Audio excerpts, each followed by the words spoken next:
வணக்கம். மக்கள் ஜனநாயக முன்னேற்ற கழகத்திலேருந்து மாநகர மாவட்ட துணை ஒருங்கிணைப்பாளர். என் பேர் லட்சுமி. இப்போ பார்த்தீங்கன்னா நிறைய பேர் குழு லோன் எடுத்துகிட்டு நிறைய பேர் கட்ட முடியாமல், ஏன் கட்ட முடியலன்னா திருப்பூரில் வந்து வேலை கம்மியாயிடுச்சு, அதனால் கட்ட முடியாமல் நிறைய பேர் மன உளைச்சலுக்கு ஆளாகி இந்த குழுக்காரங்க வாரவங்க வந்து ரொம்ப அவமானப்படுத்துகிற மாதிரி பேசி அவங்கள ஒரு சூசைட் பண்ணுற அளவுக்கு கொண்டு போகிறாங்க.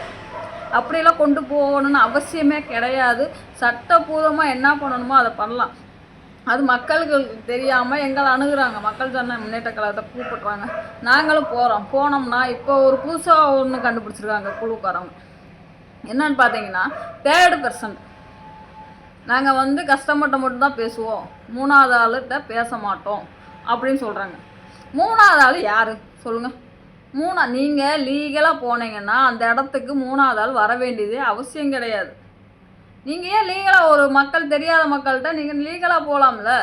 அவங்க தெரியாதவங்க இருந்தால் நீங்கள் நல்லா இது ரொம்ப அவமானப்படுத்துறது, சூசிட்டு போகிற நிலைமைக்கு ஆகிறது, சோறு திங்கிறியா, அதை திங்கிறியா, இதை திங்கிறான்னு கேட்குறது. இதில் யார் தேர்ட் பர்சனுங்கிறீங்க? உங்கள்கிட்ட நாங்கள் வந்து சட்டப்பூர்வமாக பேசுகிறோம், அதுக்கு உங்களுக்கு பதில் சொல்ல தெரியுதா? சொல்லுங்கள் பார்ப்போம். நீங்கள் ஒரு பேங்க்லேருந்து வரீங்க, ஆர்பிஐ ரூல்ஸ் படி லோன் கொடுத்துருக்குறீங்க. நாங்கள் கேட்குற கேள்விகளுக்கு நீங்கள் சட்டப்பூர்வமாக ஒழுங்காக பதில். ஒரு ஐடிங் கார்டு இல்லை லீகலாக கேட்டால் நாங்கள் இன்னும் ஒரு மாதம் தான் ஆகுது, எங்களுக்கு ஐடிங் கார்டு தர மாட்டாங்க, நீங்கள் பேங்கில் இருந்தால் வரீங்கன்னு சொல்லி நாங்கள் எப்படி நம்புறது? இதில் யார் தேர்ட் பர்சன்ட்டு? மூணாவது ஆள் யார்? நீங்கள் தான். ஒரு நபரை பார்க்க வரணும்னா ஐடிங் கார்டு இருக்கணும், அவங்க வீட்டுக்கு வரேன்னு சொல்லி ஒரு இன்ஃபார்ம் பண்ணியிருக்கணும். எதுவுமே பண்ணுறதில்ல.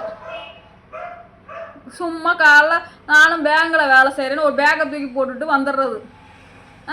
இதில் அவங்களுக்கு சட்டம் தெரியாதவங்ககிட்ட இப்போயே கட்டணும், 10 பேர்த்த கூட்டிகிட்டு வருவேன், நடு வீட்டில் உட்கார வைப்பேன், ஸ்டேஷனில் கம்ப்ளைண்ட் கொடுப்பேன் அப்படின்னு சொன்னால் மிரட்டி அவங்க காதில் கிடக்கிறது, கையில் கிடக்கிறது எல்லாத்தையும் அடகு வச்சு கொடுத்துருவாங்கன்னு ஒரு நம்பிக்கை. அதுவே இல்லை அடகு வைக்கிறதுக்கு. இருந்ததெல்லாம் பிடிங்கி ரத்தத்தை உரிகிற மாதிரி உறிஞ்சு வாங்கிட்டீங்களே. இன்னும் அவங்க என்ன, அவங்ககிட்ட இருக்கிறது உயிர் மட்டும்தான். மிஞ்சி போனால் அந்த உயிர் தான் இருக்குது அவங்ககிட்ட. அதையும் நாங்கள் வரலைன்னா அதை வந்து நீங்கள் அதை சூசைட் பண்ணுற அளவுக்கு கொண்டு போயிடுவீங்க. உண்மையில் மக்கள் பாவம். சட்டப்படி போகிறது எப்படி பேசணும்னு தெரியாமல் ரொம்ப தத்தளிக்கிறாங்க. அந்த இடத்துல வந்து நாங்கள் பேசி அவங்க உயிரை காப்பாற்றி உங்களுக்கு காசு கட்ட வேணாம்னு எந்த இடத்துலையுமே நாங்கள் சொன்னது கிடையாது.